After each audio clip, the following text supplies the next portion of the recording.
Good evening to everyone. तो let's begin today lecture. और lecture 2 है ये। चैप्टर 6A चल रहा है हमारा। और चैप्टर 6A का जो नाम है वो है deduction from gross total income. तो एक बार रिवाइज कर लेते हैं जो जस्ट पिछली क्लास में हम लोगों ने डिस्कस किया था कि ग्रॉस टोटल इनकम जो है वो एग्रीगेशन है पांचों हेड की इनकम का, यानी कि एक एसएससी को अलग अलग वेरियस सोर्सेज से जो कि हम 5 हेड में कवर करते हैं उनसे जो इनकम हो रही है सब पांचों हेडों की इनकम को जोड़ के जो टोटल बनता है उससे कहा जाता है ग्रॉस टोटल इनकम। उस ग्रॉस टोटल इनकम में से कुछ डिडक्शन अलाउड हैं और उन डिडक्शन जो अलाउड हैं वो सेक्शन 80C to 80U हैं। कुछ बेसिक प्रिंसिपल हैं डिडक्शन के, जैसे डिडक्शन का जो टोटल है वो ग्रॉस टोटल इनकम से ज़्यादा नहीं होना चाहिए। इसका मतलब है कि on account of deduction there can be no loss, यानी कि डिडक्शन की वजह से कोई लॉस नहीं होना चाहिए। इसके अलावा कुछ सर्टेन इनकम हैं जिनके ऊपर फ्लैट रेट लगता है, उनसे भी डिडक्शन नहीं मिला करती है। तो जल्दी से बताइए मुझे कि कौन कौन सी वो सर्टेन इनकम है जिनसे आपको डिडक्शन नहीं मिलती। एक तो लॉन्ग टर्म कैपिटल गेन जो कि सेक्शन 112 के अंदर आता है। दूसरा शॉर्ट टर्म कैपिटल गेन जो 111A के अंदर आता है। और एक है लॉन्ग टर्म कैपिटल गेन जो सिक्योरिटी के ट्रांसफ़र रिकॉग्नाइज्ड स्टॉक एक्सचेंज के ट्रांसफ़र करने से 112 कैपिटल ए के अंदर आता है। और एक जो कैजुअल इनकम होती है जैसे लॉटरी कार्ड गेम इनकम होती हैं, इनके ऊपर भी 30% फ्लैट रेट एप्लीकेबल होता है। तो बेटा हम बात कर रहे थे कि सर्टेन इनकम से आपको जो है डिडक्शन नहीं मिलती। इसका मतलब डिडक्शन का जो टोटल है वो उतना ही हो सकता है मैक्सिमम जितना कि इन 4 इनकम को छोड़कर बाकी ग्रॉस टोटल इनकम है, तो उससे ज़्यादा का टोटल डिडक्शन का नहीं हो सकता। और डिडक्शन कभी कैरी फॉरवर्ड भी नहीं होती, यानी कि आप चाहें कि इस बार की जो डिडक्शन है इस साल नहीं मिल पाई अगले साल कैरी फॉरवर्ड हो जाएगी, वो पॉसिबल नहीं है। क्लियर है? ये भी कुछ बेसिक प्रिंसिपल हैं। अब हमने एक डिडक्शन पढ़ी थी सेक्शन 80C की, बहुत इंपॉर्टेंट डिडक्शन है। इन्वेस्टमेंट है कुछ, इंडिविजुअल और हिंदू अनडिवाइडेड फैमिली को ये डिडक्शन मिलती है। तो 80C में अलग अलग टाइप के वेरियस इन्वेस्टमेंट हैं। अगर वो इन्वेस्टमेंट आप करते हैं, जैसे कुछ इन्वेस्टमेंट में बता देता हूँ, LIC अगर आप लेते हैं, इसके अलावा फिक्स डिपॉजिट कराते हैं बैंक में, किसी शेड्यूल बैंक में 5 साल या उससे ज़्यादा के लिए, अगर पोस्ट ऑफिस में 5 साल या उससे ज़्यादा के लिए आप डिपॉजिट कराते हैं, सीनियर सिटीजन स्कीम है एक, उसमें अगर आप डिपॉजिट कराते हैं, इसी तरह से गर्ल चाइल्ड के लिए सुकन्या समृद्धि स्कीम है, उसमें अगर आप डिपॉजिट कराते हैं, तो वेरियस टाइप की ट्यूशन फीस आपने पढ़ा। इसके अलावा अगर आपने रेजिडेंशियल प्रॉपर्टी के लिए कोई उधार ले रखा है कुछ स्पेसिफाइड एंटिटीज से, उसका प्रिंसिपल अमाउंट अगर आप रीपेमेंट करते हैं, as an employ recognised provident fund में, स्टेटूटरी प्रोविडेंट फंड में आप सब्सक्रिप्शन देते हैं, पब्लिक प्रोविडेंट फंड में अगर आप सब्सक्रिप्शन देते हैं, तो बहुत सारी स्कीम हैं। ये मैंने कुछ चुनिंदा स्कीम बताई हैं जो इम्पोर्टेंट हैं। तो अगर आप इनमें सब्सक्रिप्शन करते हैं तो उसकी भी आपको डिडक्शन मिल जाएगी। क्या 80C के अंदर कितना भी अलाउड है, कितना भी अमाउंट आप डिपॉजिट करें अलाउड है? The answer is no. एक मैक्सिमम कैप लगी हुई है और वो मैक्सिमम कैप जो है 1,50,000 की लगी हुई है। 1.5 लाख रुपए की कैप जो है वो लगी हुई है। 1.5 लाख रुपए से ज़्यादा की डिडक्शन आपको अलाउड नहीं होगी। समझ आ रही है बात? यहाँ तक कल हमने निपटा लिया था। अब बात करते हैं आगे की। एक क्वेश्चन करते हैं, मुझे बताइएगा कि क्वेश्चन 4 से पहले हम कर चुके थे क्या कुछ? क्वेश्चन 4 से पहले क्वेश्चन नंबर 3 तक हम लोग कर चुके थे क्या बेटा? जल्दी से बताइएगा बेटा। चलिए क्वेश्चन नंबर 4 को निपटाते हैं। क्वेश्चन नंबर 4 क्या है? Compute the deduction allowed under section 80C and the net tax payable by A from the following information submitted by him for the assessment year 2022 and 23। तो सेक्शन 80C के अंदर आपको deduction allowed जो है वो calculate करनी है, और जो टैक्स पेबल है बाय ए वो भी आपको बताना है। तो डिडक्शन बतानी है और टैक्स पेबल, यानी कि फुल लेंथ क्वेश्चन ही हो गया। आपको टोटल इनकम भी निकालनी है और उसके बाद आपको उसके ऊपर टैक्स कैलकुलेट करना है। ग्रोस सैलरी जो गिवन है वो गिवन है आपकी 4,80,000 ग्रोस सैलरी। ध्यान दीजिएगा, ग्रोस सैलरी वर्ड इस्तेमाल हुआ है। तो इसका मतलब है इसमें से एक सैलरी हेड में एक स्टैंडर्ड डिडक्शन होती है। तो स्टैंडर्ड डिडक्शन कितने अमाउंट की होती है, थोड़ा बताएंगे बेटा, मैं भूल गया। स्टैंडर्ड डिडक्शन सैलरी में कितने अमाउंट की होती है? वेरी गुड, आंचल ने बिल्कुल सही जवाब दिया, 50,000 की होती है। तो 50,000 इसमें से माइनस करेंगे तब जाके टैक्सेबल सैलरी आएगी। रॉयल्टी जो है 27,000 की है, ये इनकम फ्रॉम अदर सोर्सेज की रिसिप्ट है। अब इस रॉयल्टी को कमाने में expenses allowable from the royalty 5,000 है। तो इस 5,000 रुपये को माइनस कर देंगे और 22,000 रुपये जो आ जाएगी हमारी, वो आ जाएगी इनकम फ्रॉम अदर सोर्सेज। तो 4,80,000 आ जाएगी इनकम, नहीं 4,80,000 नहीं आएगी, 4,80,000 में से 50,000 माइनस होंगे तो 4,30,000 आएगी इनकम अंडर दैट सैलरी, और 27,000 में से 5,000 माइनस होंगे तो 22,000 आएगी income from royalty. Interest on fixed deposit with bank growth 13,000 है, तो ये भी अदर सोर्सेज की इनकम आएगी। बाकी कोई मुझे इनकम दिख नहीं रही है, तो ये 3 इनकम हैं, ये टोटल आएगा इनका ग्रोस टोटल इनकम। इस ग्रोस टोटल इनकम में से कुछ सर्टेन डिडक्शन जो है अलाउड है। LIP on his own life, sum assured 20,000, policy issued on 1 April 2013 6,000। तो ध्यान रखिएगा, पॉलिसी इशूड है 1 अप्रैल 2013, तो वहाँ पर एक डेट थी आपकी 31 मार्च 2012 से अगर पहले पॉलिसी इशू हुई है तो 20% ऑफ द सम एश्योर्ड की डिडक्शन मिल जाती है। लेकिन ये पॉलिसी इशू हुई है 1 अप्रैल 2013 को, सम एश्योर्ड है 20,000, तो इसका केवल 10% ही आपको मिलेगा। ऑल्दो आपने जमा किए हैं 6,000 रुपये, तो आपको कितनी डिडक्शन मिलेगी? अगर आपको रूल याद है तो 2,000 की डिडक्शन मिलेगी। 2,000 से ज़्यादा की तो डिडक्शन आपको मिलने वाली नहीं है।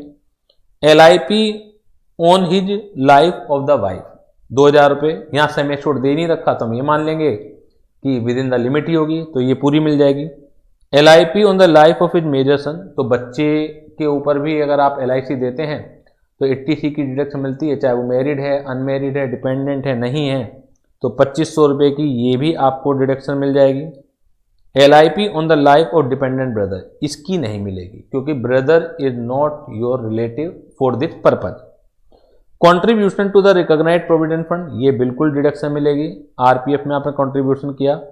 Amount deposited in PPF account 15,000 रुपये, इसकी भी आपको डिडक्शन मिलेगी। ये पहले वर्किंग नोट में निकालना पड़ेगा क्योंकि खाली एक डिडक्शन ही, कई सारी हैं डिडक्शन, आप मेन क्वेश्चन में नहीं दिखला पाओगे इसे, तो पहले वर्किंग नोट में निकालना पड़ेगा। Contribution to the unit linked insurance plan, कल मैंने बताया था 80C में, तो इसकी भी डिडक्शन आपको मिलेगी। Repayment of housing loan taken from LIC, principal amount 23,000 और इंटरेस्ट है आपका 30,000, तो प्रिंसिपल अमाउंट की 80C के अंदर डिडक्शन आपको मिलेगी और इंटरेस्ट की मिलेगी आपको under the head house property. तो अब देखेंगे हाउस प्रॉपर्टी की इनकम कितनी है, उसमें से पहले ये इंटरेस्ट भी लेस करेंगे। हो सकता है नीचे कहीं इन्फॉर्मेशन दे रखी हो, ऊपर तो कहीं नहीं दे रखी है, लेकिन जो प्रिंसिपल अमाउंट है 80C की मिलेगी। अब आप कहेंगे सर कि क्या ये एज्यूम कर लें हम कि उन्हीं स्पेसिफाइड ऑर्गेनाइजेशन से उधार ले रखा है? बिल्कुल, ये आपको एज्यूम करना पड़ेगा, जब तक अदरवाइज कुछ नहीं कहा तो ये एज्यूम करना पड़ेगा। नीचे वर्किंग नोट में भी देखे आएंगे। Subscription to the national saving certificate 9th issue, आपने ये भी पढ़ा था, NSC की भी डिडक्शन मिलती है। Amount incurred on the education of child 1 यानी कि X 14,000, चाइल्ड Y, तो जिनका टोटल ज़्यादा होगा उन 2 बच्चों के लिए लेंगे। अगर आपको पता हो तो ट्यूशन फीस किन्हीं 2 बच्चों के लिए मिलती है, full time education in India, है ना, तो ये 14,000 7,000 ले लेंगे। Term deposit for 5 years with a schedule bank, ये भी डिडक्शन के लिए अलाउड है। 5 year time deposit in post office, ये भी डिडक्शन के लिए अलाउड है। और contribution to the Sukanya Samriddhi account, ये भी डिडक्शन के लिए अलाउड है। लेकिन ये भी देखना पड़ेगा, सारी की सारी 80C है, ये भी देखना पड़ेगा कि कहीं इनका टोटल 1,50,000 से तो ज़्यादा नहीं है। तो वर्किंग नोट में सब आप करेंगे कि deduction allowable under action 80C, तो 2 कॉलम बना लीजिएगा आप अगर बनाना चाहें, अमाउंट डिपोजिटेड और डिडक्शन अलाउड, क्योंकि कुछ जगह अमाउंट डिपोजिटेड कुछ है और डिडक्शन अलाउड कुछ है, एक जगह मैंने आपको बताया था LIC में।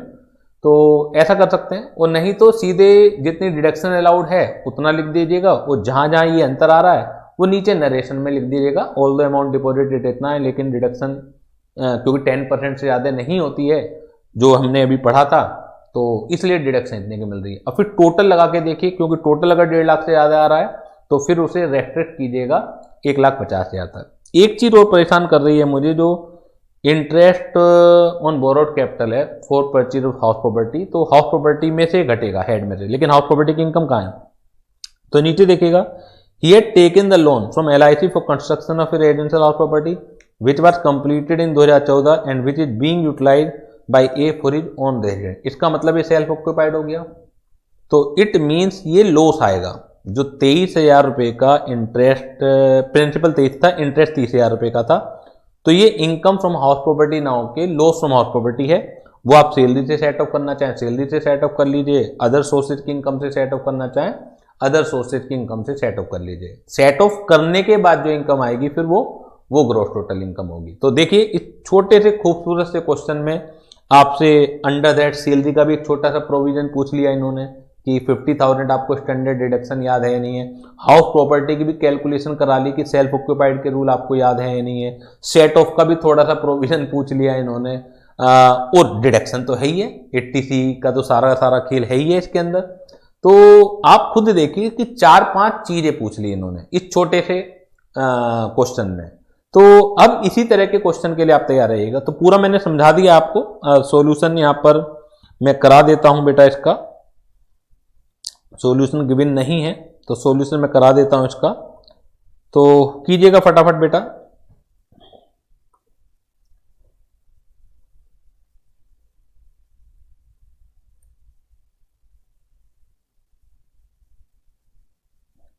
Competition of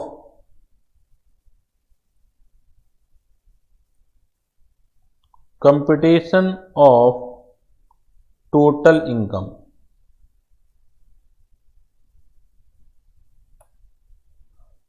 for the assessment year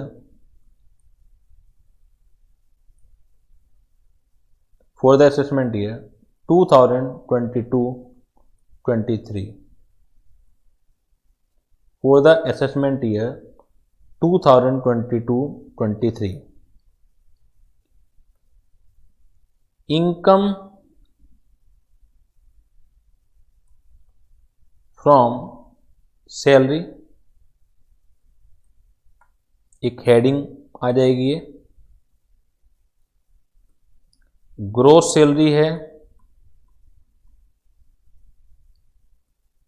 gross salary है आपकी 4,80,000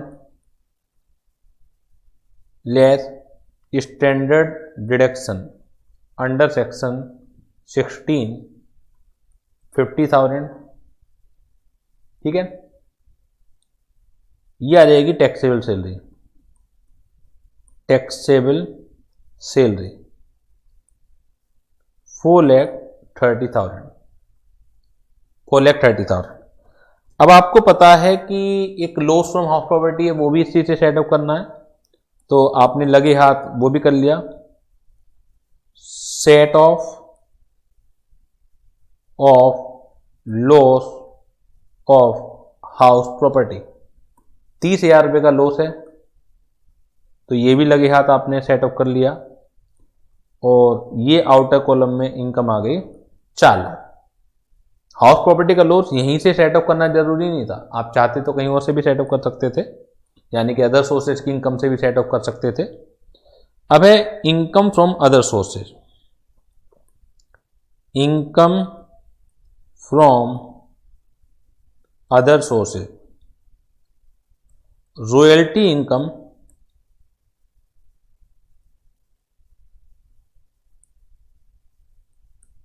रॉयल्टी इनकम, रॉयल्टी इनकम कितनी है जी? रॉयल्टी इनकम कितनी है जी? 27,000।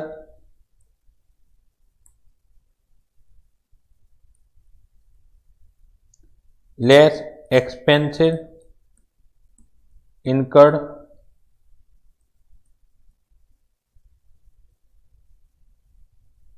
लेस एक्सपेंसिव इनकर्ड 5,000, तो ये 22,000 रुपये इनकम आ गई। इसके अलावा एक है interest on fixed deposit with bank 13,000 रुपये, ग्रोस दे रखा है। Interest on fixed deposit with bank 13,000, ये आ गया gross total income.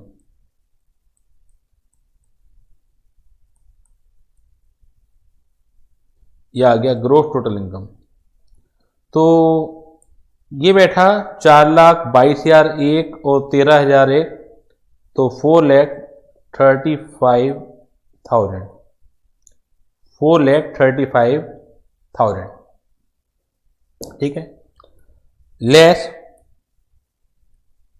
Deduction under section 80C to 80U, अगर अलग अलग डिडक्शन है तो एक हेडिंग आपने डाल दिया, और फिर 80C की डिडक्शन। अब क्योंकि कई सारी हैं तो आपने लिख दिया कि वर्किंग नोट नंबर 1 से ये टोटल आएगा, इसका वर्किंग नोट नंबर 1 से इसका टोटल आएगा। तो अब वर्किंग नोट नंबर 1 हम पढ़ाते हैं।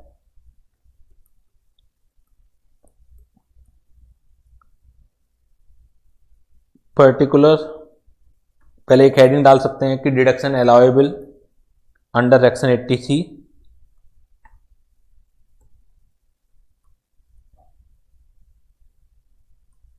Deduction allowable under section 80C। अब एक एक करके यहां देखना पड़ेगा।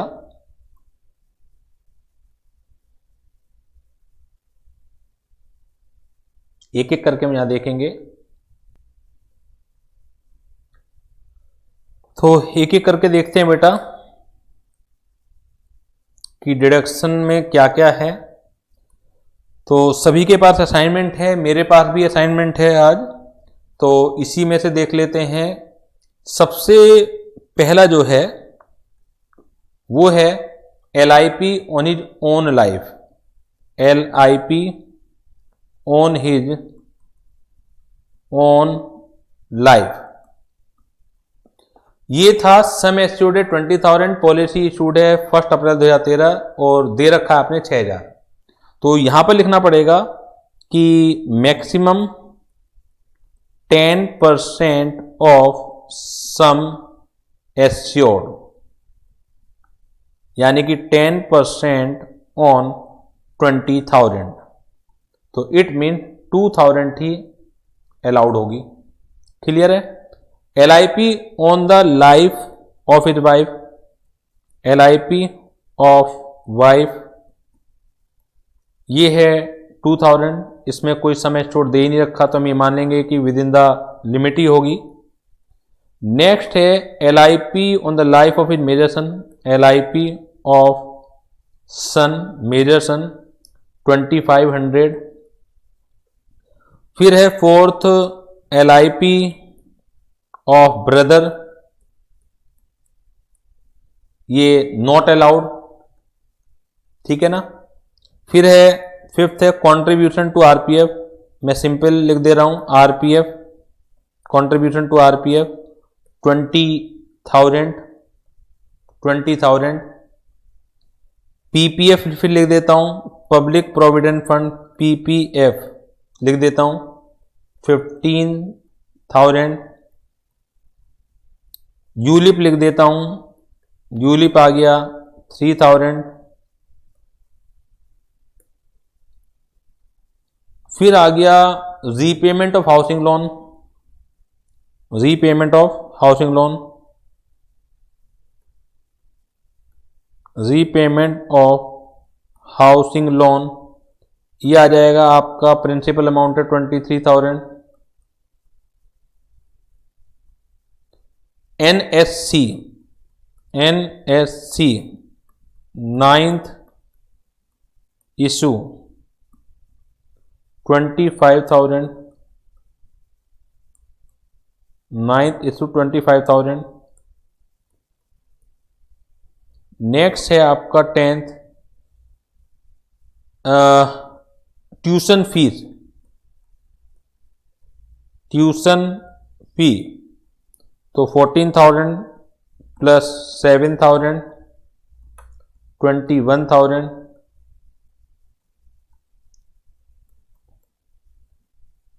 Time deposit with schedule bank, fixed deposit with bank 20,000। 12th है 5 year deposit with post office 15,000। और 13 है कंट्रीब्यूशन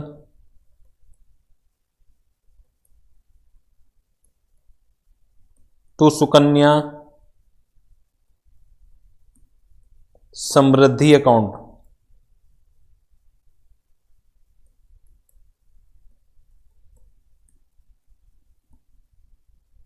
50,000।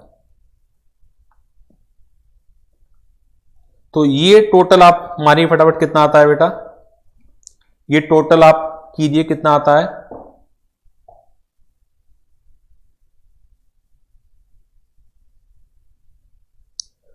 जल्दी से सभी बच्चे बेटा टोटल करेंगे, इसका कितना आता है ये टोटल।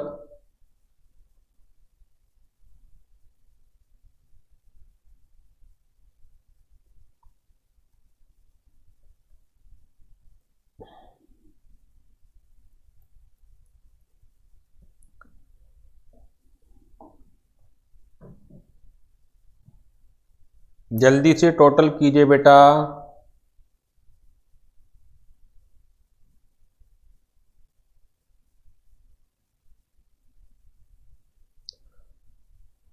वन लेख 98,500, 1,98,500 इतना आ रहा है बेटा। 500 था कहीं यहां पर, अच्छा 2,500 वो था। 1,98,500 but maximum deduction allowed under section 80C is equal to 1,50,000, क्योंकि आपको पता है कि 80C में 1.5 लाख रुपए से ज़्यादा की डिडक्शन अवेलेबल नहीं है। क्लियर बेटा, 1.5 लाख रुपए से ज़्यादा की डिडक्शन अवेलेबल नहीं है। तो यहाँ पर हम लोग 1.5 लाख रुपए माइनस कर देंगे, 1.5 लाख रुपए माइनस कर देंगे और यहाँ आ जाएगा टोटल इनकम। टोटल इनकम कितना आएगा बेटा, टोटल इनकम जल्दी से कैलकुलेट करके बताइएगा। टोटल इनकम कितना आएगा, 4,35,000 में से 1,50,000 माइनस कर दीजिए,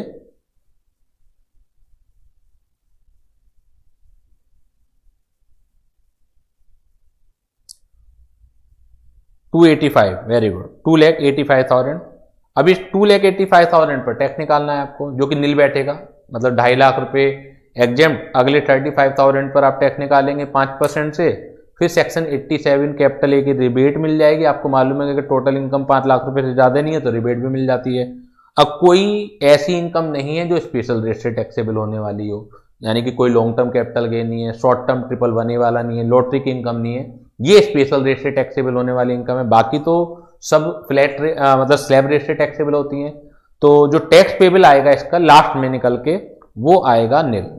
टैक्स पेबल जो आएगा वो आएगा नील, पहले कुछ ना कुछ निकलेगा, फिर आप रिबेट देंगे तो रिबेट देने के बाद ये नील हो जाएगा। क्लियर बेटा, जल्दी बताइए बेटा। It is clear?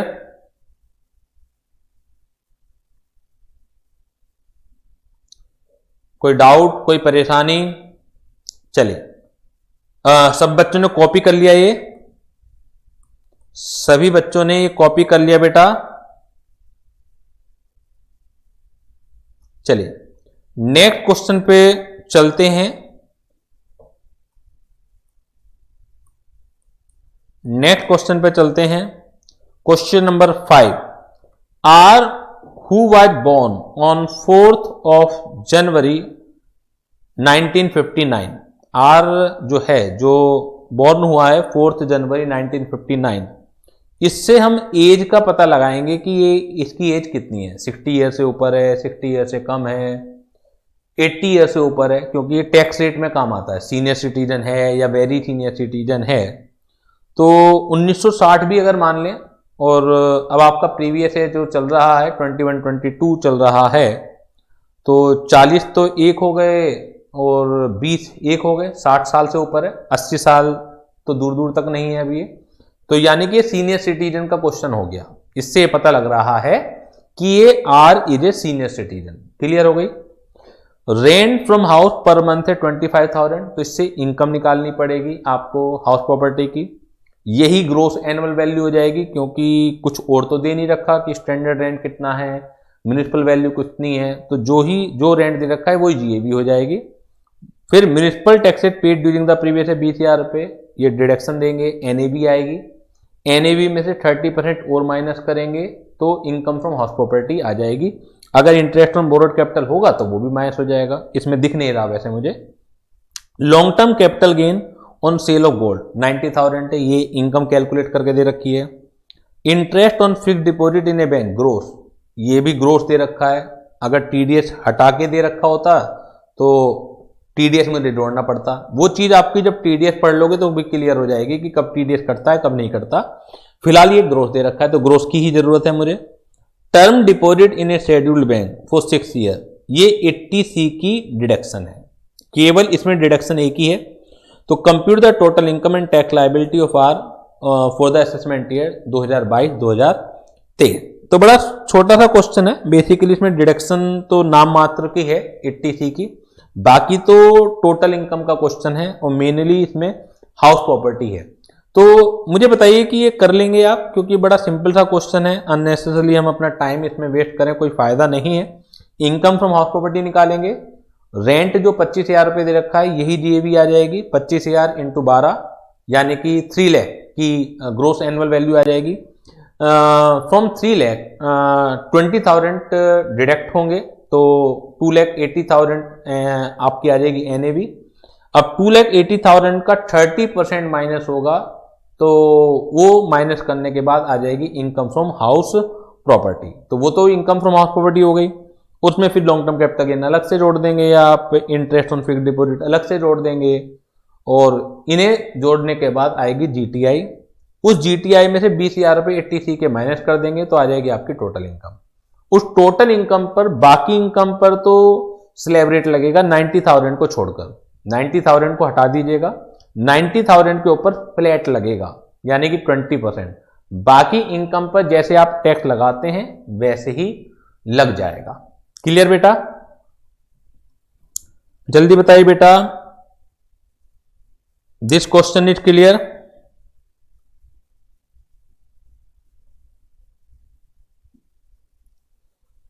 Question number 6 देखिएगा। अब ज्यादातर क्वेश्चनों का मैंने आंसर दे रखा होगा, क्योंकि यहां पे कराना भी जरूरी था। अगर सारे सोल्ड दे देता तो फिर प्रैक्टिस नहीं हो पाती। और ये जो सोल्ड दे रखे हैं मैंने आपको खुद करने हैं, ये समझ लीजिएगा। मैं यहां पर तो टाइम बचाने के पर्पज से सॉल्यूशन दे रखे हैं, तो सॉल्यूशन से सब समझा दूंगा आपको, लेकिन आपको घर पर खुद करने हैं। एक एक क्वेश्चन खुद करना है।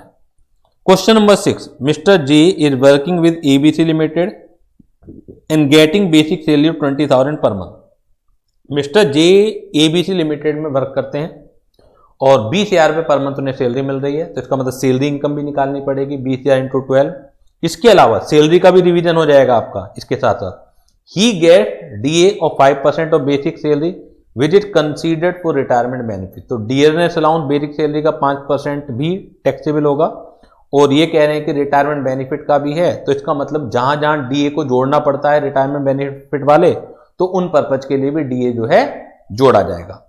Employer gives him helper allowance 1000 per month which is fully saved and rent free accommodation Delhi. तो हेल्पर अलाउंस के लिए बताइएगा रूल क्या होता है। अगर आपको पता है कि कुछ सेक्शन 10-14 के अंदर स्पेसिफाइड नोटिफाइड अलाउंस होते हैं, दो कैटेगरी में वो डिवाइड होते हैं। एक कैटेगरी होती है convince allowance, travelling allowance, daily allowance, helper allowance. अगर ये ऑफिशियल पर्पज के लिए खर्च कर दिए जाए तो ये पूरे एग्जम्प्ट हो जाते हैं, और जितना आप बचा लेते हैं वो टैक्सेबल हो जाते हैं। अब साफ साफ लिख रखा है कि हेल्पर अलाउंस ये बचा लिया है ना, ये नहीं लिखा हुआ कि घर के लिए दे रखा है ऑफिशियल पर्पज के लिए दे रखा है। देखिए अगर घर के लिए दे रखा होता तो बचाता या नहीं बचाता तब भी टैक्सेबल था, ठीक है। लेकिन अगर ये ऑफिशियल पर्पज के लिए दे रखा, अगर ये ऑफिस ड्यूटी के लिए खर्च कर देता तो एग्जम्प्ट हो जाता है ये, लेकिन क्योंकि बचा लिया लिखा हुआ है तो 12,000 रुपये भी टैक्सेबल होगा। तो एक एक करके चलिए पढ़ लेते हैं। तो बेसिक सैलरी 20,000 इंटू 12, 2,40,000 ये टैक्सेबल होगी। डीए बेसिक सैलरी का 5% ये टैक्सेबल हो गया। हेल्पर अलाउंस 1,000 इंटू 12, 12,000 ये भी टैक्सेबल हो गया। क्लियर है।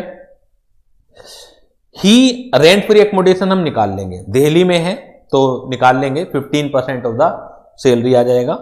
सैलरी में आपको मालूम है कि आरएफए के लिए क्या क्या जोड़ते हैं, आप सब समझदार हैं, सब लोगों ने रिवीजन मार रखा होगा चैप्टर का। He as well as his employer had invested 5,000 in recognised provident fund. अब आप पूरा का पूरा क्वेश्चन समझ में आने लगेगा आपका। सैलरी में भी इसी तरह के क्वेश्चन आते थे। He as well as his employer, employer जो कंट्रीब्यूट करता है 5,000 रुपए पर मंथ कंट्रीब्यूट कर रहा है, यानी कि साल के 60,000 रुपए कंट्रीब्यूट कर रहा है, तो एम्प्लॉयर के लिए रूल लगेगा कि 12% ऑफ द सैलरी तक का होगा तो वो एग्जम्प्टेड है। अगर उससे ज्यादा कंट्रीब्यूशन है तो वो टैक्सेबल है। क्लियर बेटा, 12% ऑफ सैलरी तक का अगर होगा तो वो एग्जम्प्टेड है, उससे ऊपर होगा तो वो क्या है, टैक्सेबल है। तो हम सैलरी का 12% निकाल लेंगे। सैलरी में क्या क्या जुड़ेगा बेटा, बेसिक सैलरी प्लस, क्योंकि डीए रिटायरमेंट बेनिफिट का है तो वो भी जुड़ेगा। तो 2,40,000 प्लस 12,000 आप जोड़ेंगे 2,52,000, इसका 12% निकालेगा। और कॉन्ट्रीब्यूशन जो एम्प्लॉय कर रहा है वो 60,000 रुपए कर रहा है, तो 2,52,000 का जब 12% निकालेंगे तो 60,000 रुपए से कम ही आएगा। तो इसका मतलब है जो बैलेंस है वो क्या हो जाएगा बेटा, टैक्सेबल हो जाएगा। नीचे देखिए कर रखा होगा इन्होंने, कॉन्ट्रीब्यूशन टू आरपीएफ 60,000 रुपए, exempt is lower of actual amount 60,000, ये 12% ऑफ द सैलरी। तो जब आप सैलरी का 12% निकालेंगे तो 30,240 आ रहा है। जब आप 2,52,000 का 12% निकालेंगे तो करीब करीब इतना ही आएगा। तो 30,240 एग्जेम्प्ट है, आपने कंट्रीब्यूट करा 60,000 रुपए, तो 29,760 जो है टैक्सेबल हो गया। अब मुझे बताइए 60,000 रुपए एम्प्लॉय भी तो कंट्रीब्यूट कर रहा है, ये तो एम्प्लॉयर का होगी बात, ये एम्प्लॉय भी तो कंट्रीब्यूट कर रहा है। जो एम्प्लॉय कंट्रीब्यूट करेगा, अभी आप पढ़ के आए 83 में डिडक्शन, तो जब आप ये पूरा क्वेश्चन निपटा लेंगे, तो अगले पेज पे देखिएगा, जब आप ये पूरा क्वेश्चन निपटा लेंगे तो 60,000 रुपए की डिडक्शन भी मिल रही होगी। 60,000 रुपए की डिडक्शन, यहां तो डिडक्शन का देखिए टोटल दे रखा है, तो नीचे देखिएगा जहां इन्होंने कैलकुलेट कर रखा है, तो कंट्रीब्यूशन टू आरपीएफ ये जोड़ रखा है। देखिए कंट्रीब्यूशन टू आरपीएफ 60,000 रुपए इन्वेस्ट करे और क्वालिफाई भी 60,000 रुपए ही है। वो एक अलग बात है कि जब लास्ट में टोटल मारेंगे तो 1.5 लाख रुपए तक सीमित करना पड़ेगा हमें, लेकिन इंटरनल कैप नहीं है ऐसी कोई। तो जितना भी आप इन्वेस्ट करते हैं, कंट्रीब्यूट करते हैं आरपीएफ में, वो पूरा ही क्या है, डिडक्टेबल है अंडर सेक्शन 83। जो एम्प्लॉय करेगा, जो एम्प्लॉयर करेगा वो सैलरी में 12% तक एग्जेम्प्टेड है, और 12% से ऊपर क्या हो जाएगा, टैक्सेबल हो जाएगा, उस सैलरी में ही जोड़ा जाएगा। क्लियर हो गई बात बेटा। अब आगे देखिएगा इसके अलावा क्या कह रहे हैं, he has a house property income of 2,40,000, उसकी एक हाउस प्रॉपर्टी इनकम दे रखी है, ध्यान रखिएगा। तो इसका मतलब कुछ नहीं करना आपको, इसमें एडिटी जोड़ दीजिएगा आप। बिजनेस इनकम दे रखी है 1 लाख, एडिटी जोड़ दीजिएगा। लॉन्ग टर्म कैपिटल गेन दे रखा है, एडिटी जोड़ दीजिएगा। विनिंग फ्रॉम हाउसेज दे रखा है, एडिटी जोड़ दीजिएगा। He had made the following saving and investment, ये फिर डिडक्शन की बात आ जाती है। तो अब आपको पूरी पिक्चर क्लियर हो रही होगी कि टोटल इनकम का जो क्वेश्चन है हम कैसे करेंगे। तो चलिए पहले सैलरी निपटाते हैं। सैलरी तो हमने कर ही लिया ना।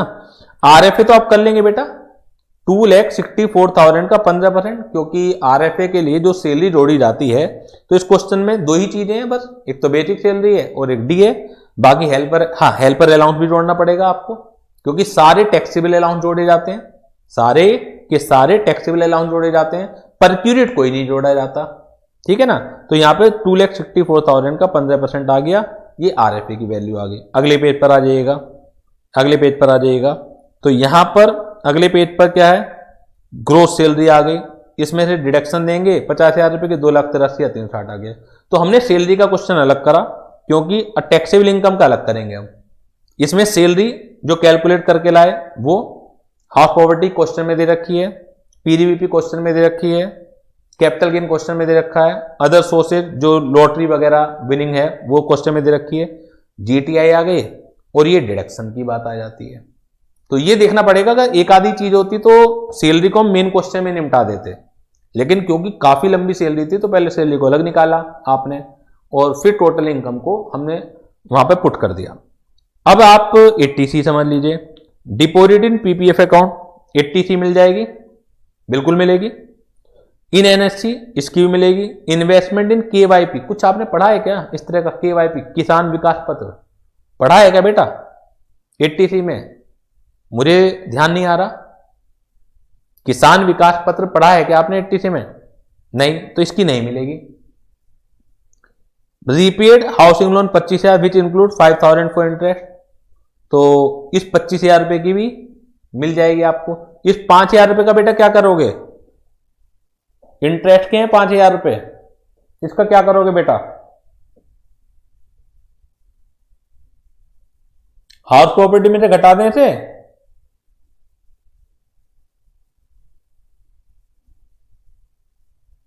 क्यों कुछ नहीं बेटा?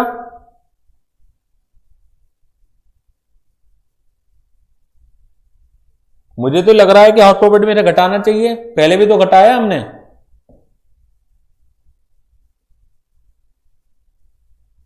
इनकम दे रखी है, अरे वाह बेटा वाह, बिल्कुल सही आंसर कि उन्होंने इनकम कैलकुलेट करके दे रखी है, इसका मतलब है ऑलरेडी घटा रखा होगा, ठीक है। Here paid LIC premium for self 18,000 रुपए, 80C मिल जाएगी। The policy 1 lakh. अब दिक्कत है 1 लाख का 10% ही मिलती है, 1 लाख का 10% ही मिलती है, लेकिन आगे देखिए नीचे, all policy have been issued before 1 April 2012। अब यहां डेट भी दे रखी है, तो 1 अप्रैल 2012 से पहले इशू हुई भी है तो 20% भी मिलती थी। तो 1 लाख का जब 20% आएगा 20,000 रुपए आएगा, इसका मतलब है 18,000 रुपए की डिडक्शन मिल जाएगी। इसके अलावा 21,000 वाइफ के लिए दे रखे है, यहां 1 लाख की पॉलिसी है तो यहां 20% मिलेगा, यानी कि इसकी कितनी मिलेगी बेटा 20,000। अमाउंट डिपोजिटेड तो 21,000 है, लेकिन जो कट कटा के मिलेगी आपको 20,000 से ज्यादा तब भी नहीं मिलेगी। 11,000 फॉर -1 पॉलिसी 50,000 है, तो 50,000 का 20% आप करेंगे तो कितना आएगा 10,000, तो यहाँ 11,000 की जगह 10,000 मिलेगी। And 15,000 for his father in law, इसकी मिलेगी ही नहीं, father in law is not your relative इस पर्पज के लिए।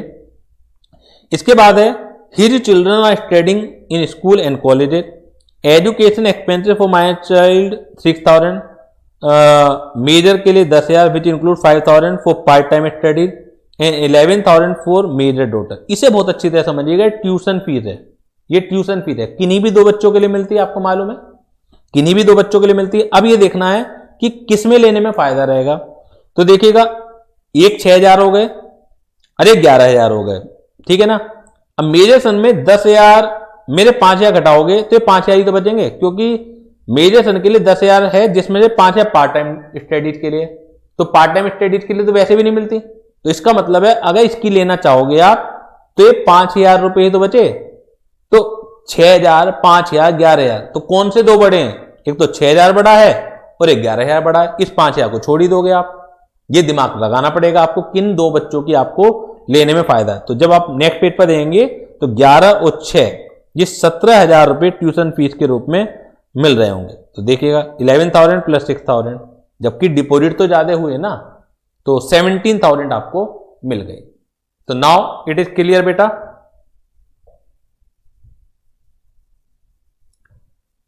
जल्दी बताइए बेटा, this is clear?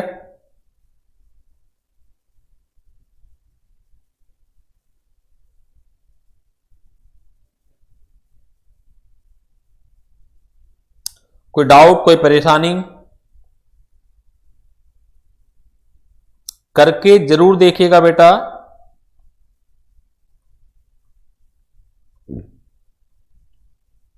Question number 7 देखिएगा। Mister Kalpesh borrowed a sum of 30 lakh from the national housing bank towards purchase of a residential flat.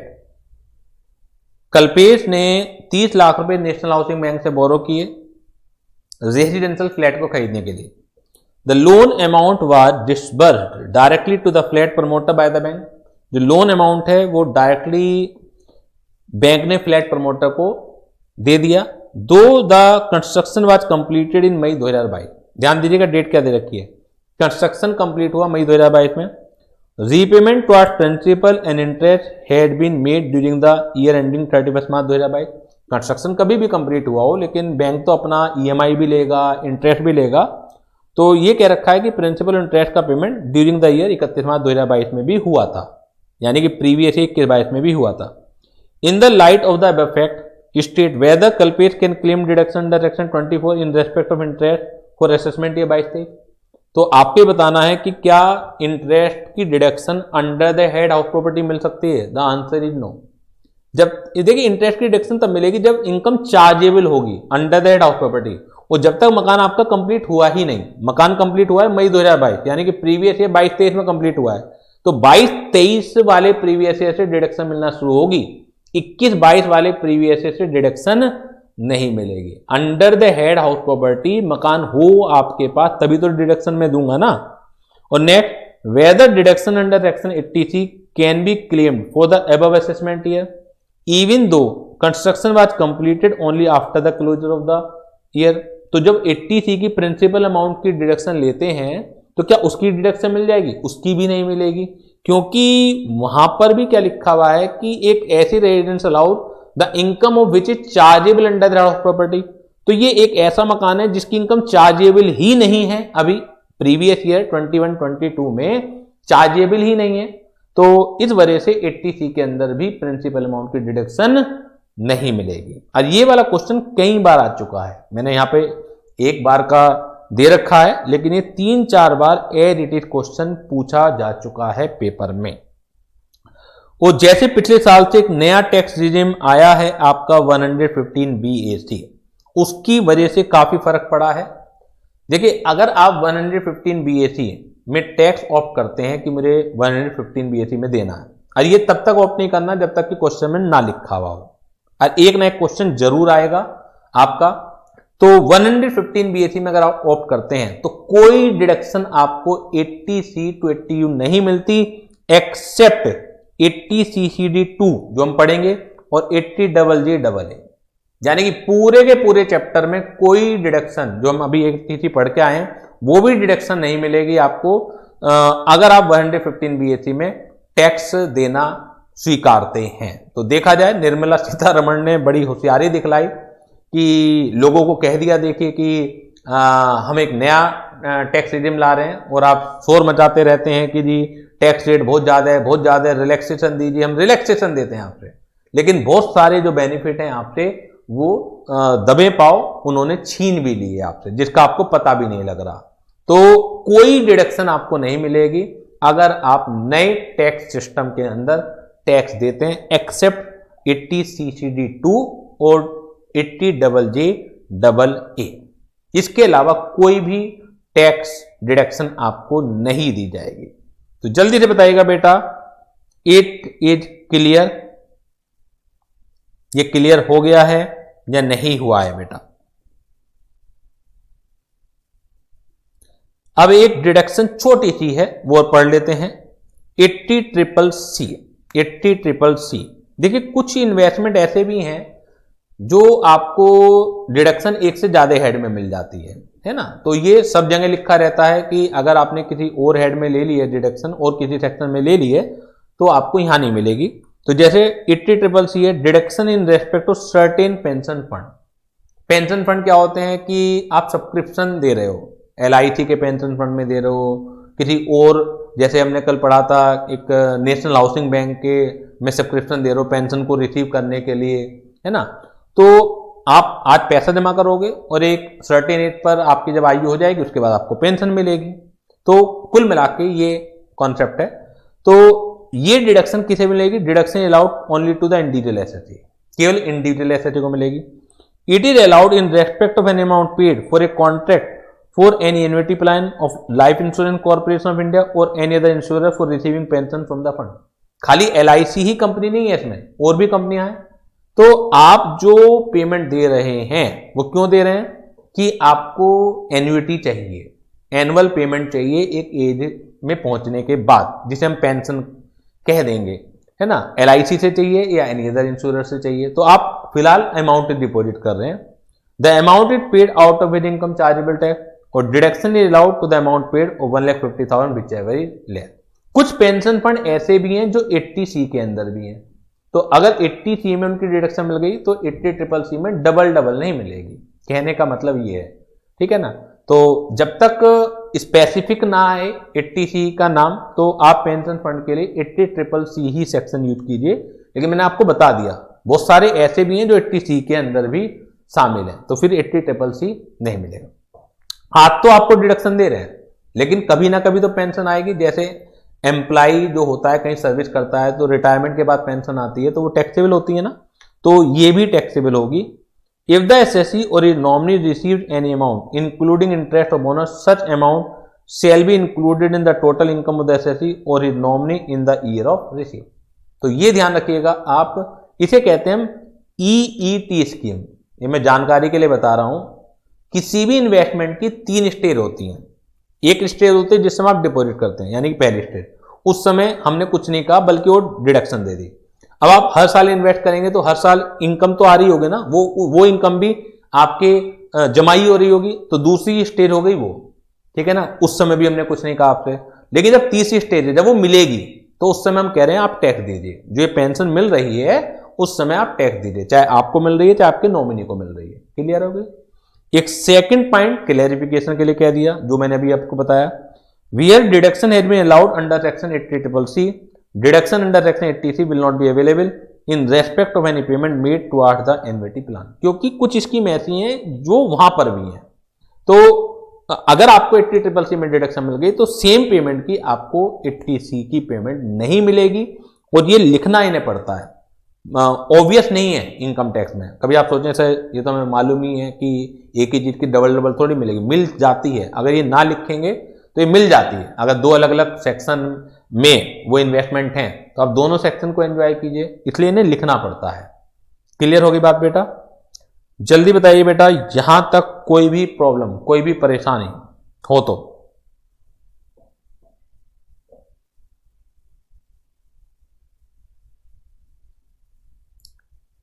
कोई भी दिक्कत, कोई भी परेशानी हो तो बेटा बता दीजिए।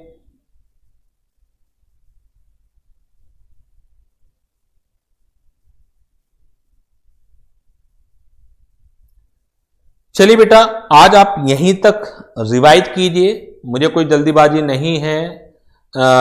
मेरा पहला काम यह है कि आपको अच्छी तरह से समझ में आए, एक एक चीज आप यहीं से अच्छी तरह से डेप्थ में सीख के जाएं, आपको टाइम मिले उस चीज के लिए। तो आप आज यहां तक रिवाइज कीजिए, कल की क्लास में आगे की चर्चा करेंगे। Thank you very much.